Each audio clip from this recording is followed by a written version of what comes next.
যারা আমাদের উপর অ্যাটাক করতেছিল তাদেরকে আমরা ধারণা করেছিলাম হলো তিনটি বাহিনী, ছাত্রদল, যুবদল, বিএনপি। কিন্তু ওই দিন আমরা আবিষ্কার করতে সক্ষম হইলাম তাদের সাথে আরেকটি বাহিনী আছে, সেটা হলো পুলিশ দল। থানার এসে গেট ভাঙা তারা শুরু করে।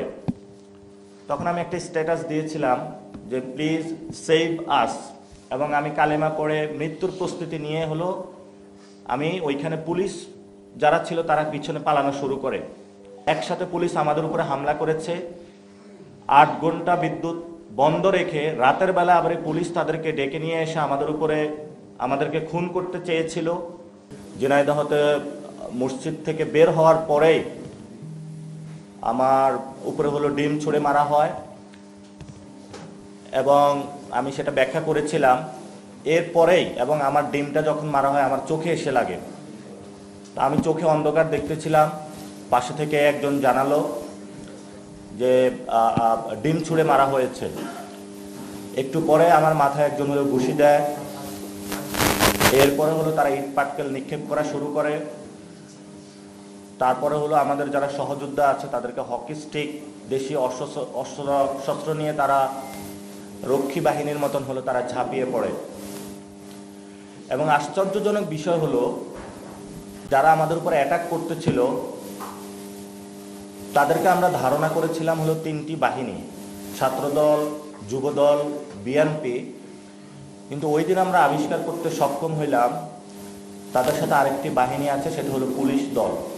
যেটা আমরা আগে দেখেছিলাম ছাত্রলীগ, যুবলীগ, আওয়ামী লীগ, পুলিশ লীগ। এখন হলো পুলিশ পাল্টিয়ে হলো পুলিশ দল হয়েছে। তারা একসাথে যৌথভাবে আমাদের উপরে, যৌথ বাহিনীর উপরে হামলা করেছে।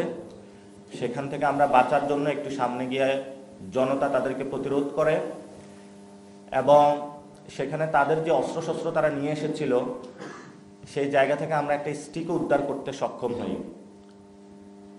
এবং সেটা বিএনপির পক্ষে যিনি প্রোপাগান্ডা করে থাকে জুলকারনাইন সায়ের পুরো বাংলাদেশে ছড়িয়ে দেয় যে আমরা নাকি আগ্নেয়াস্ত্র বহন করেছি।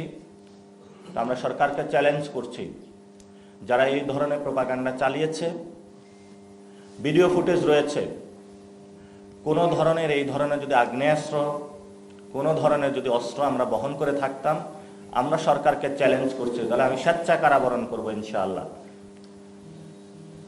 এরপরে যখন আমাদের উপরে হামলা হলো, হামলার পরে আমরা বিচারের জন্য থানায় গেলাম।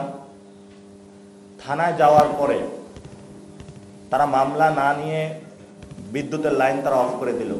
আমরা চেক করলাম আশেপাশে প্রত্যেকটা জায়গায় হলো বিদ্যুৎ আছে, শুধু ঝিনাইদহ সদর থানায় বিদ্যুৎ ছিল না। তারা 6 ঘন্টা বিদ্যুৎ অফ রেখেছে। তারা শুধু আশান্বিত করছিল মামলা নিবে। একটু পরে ওসি, এএসপি হলো থানা থেকে হলো সটকে পড়ে। এরপরে হলো তারা যখন সন্ধ্যার পরে রাতের অন্ধকার হয় আমাদেরকে এসে থ্রেট করা শুরু করে যে বাহির থেকে লোক নিয়ে এসে আমাদেরকে মারা হবে। বিভিন্ন এমপি মন্ত্রী দিয়ে আমাদেরকে ফোন দেওয়ানো শুরু করে। আমরা বলেছি আমরা বিচারের জন্য এসেছি, মামলা না করে আমরা যাব না। একটা পর্যায়ে তারা বাধ্য হয়, আমরা ইজহারপত্র সেটা তারা অভিযোগপত্র নেয়। আমাদের উপর যারা হামলা করেছে সুনির্দিষ্টভাবে ভিডিও ফুটেজ দেখে তাদেরকে আমরা সেখানে হলো তাদেরকে মামলা দিয়েছি। এবং সেখানে আমরা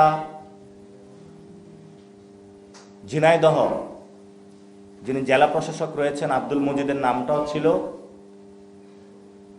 পুলিশ যখন বলেছে যে তার নাম বাদ দিতে হবে, যেহেতু উনি প্রত্যক্ষ ছিলেন না, পরোক্ষভাবে ছিলেন, আমরা নাম বাদ দেই। তারপরে তারা মামলা নেয়। মামলা নেওয়ার পরে ঠিক যখন আমরা থানা থেকে বের হব, প্রায় 1003 অস্ত্র শস্ত্র নিয়ে, লাঠি সোটা নিয়ে থানার এসে গেট ভাঙা তারা শুরু করে। তখন আমি একটা স্ট্যাটাস দিয়েছিলাম যে প্লিজ সেভ আস, এবং আমি কালেমা পড়ে মৃত্যুর প্রস্তুতি নিয়ে হলো আমি ওইখানে পুলিশ যারা ছিল তারা পিছনে পালানো শুরু করে।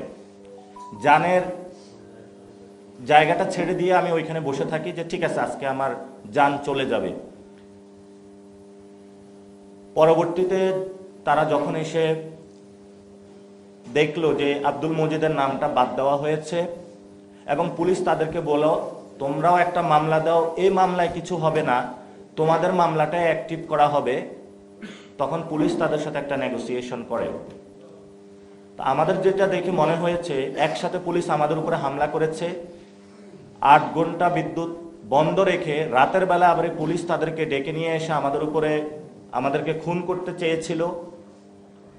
তা আমার ওই সময় হলো বাহিরের যে চিত্রটা দেখেছি, মুক্তিযুদ্ধের পরে আমরা রক্ষী বাহিনীর কথা নাম শুনেছিলাম, তাদের বর্বচরিত ইতিহাসের কথা আমরা পড়েছি বইয়ে, কিন্তু যদি সচক্ষে দেখার সুযোগ, সেটা হলো আমরা গোপালগঞ্জে দেখে এসেছিলাম আর ঝিনাইদহতে দেখে এসেছিলাম। হামলা, অস্ত্রশস্ত্র একই কায়দা, শুধু এটা দলের মধ্যে পার্থক্য। এবং আমরা যখন ঝিনাইদহ থেকে তারপরে চলে আসি, এরপরে অয়ন নামে যুবশক্তির একজন নেতা, যার আব্বু হলে স্ট্রোক করেছে, হাসপাতালে তার বাবা চিকিৎসাধীন, সে বাবার পাশে গিয়েছে রাতের বেলায়, তাকে সেখান থেকে হলো ডিবি তুলে নিয়ে আসে। আশিক নামে একটা ছেলে, তাকে হলো ডিবি তুলে নিয়ে এসে রিমান্ডে নিয়ে যায়। এবং প্রত্যেকটা ঝিনাইদহে যারা ছাত্রশক্তি, যুবশক্তি, এনসিপি, সাধারণ মানুষ পাকিস্তান আমলে যেমন দরজায় ঠক ঠক করত, রাতের বেলায় হলে যারা ঘরে মা বোনরা রয়েছে এই ধরনের ঠকঠকের আওয়াজ এখন শুনতে পাচ্ছে। আমি ইতিমধ্যে একটা ভিডিও শেয়ার করেছি যে পুলিশ কিভাবে হলো দরজার সামনে গিয়ে দাঁড়াচ্ছে। সরকার হলো জঙ্গল সলিমপুর থেকে যৌথ বাহিনী দিয়ে মুক্ত করার প্রচেষ্টা চালাচ্ছে, কিন্তু ছাত্রদল, যুবদল, বিএনপি এবং পুলিশ মিলে তারা নব্য একটি আইনের শাসনকে ব্যত্যয় করে জঙ্গলি শাসন কায়েম করেছে তারা ঝিনাইদহে।